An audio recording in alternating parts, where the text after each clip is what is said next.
Ma l'addio di Hamsik mi ha toccato particolarmente perché lui continua ad essere il mio capitano, il giocatore che ho adorato in maniera profonda. Vi dico così perché il giocatore che ho adorato e ho amato, non diciamo,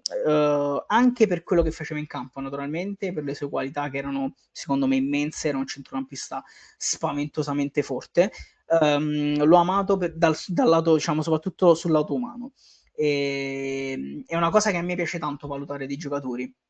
perché sotto certi punti di vista sono, cioè, certi punti di vista, sotto sotto sono naturalmente, ma non tanto sotto sotto. Sono uno sportivo, sono un romantico, sotto, cioè, diciamo, sportivamente anche parlando, e quindi lui è stato il giocatore che mi ha fatto capire che certe cose possono accadere,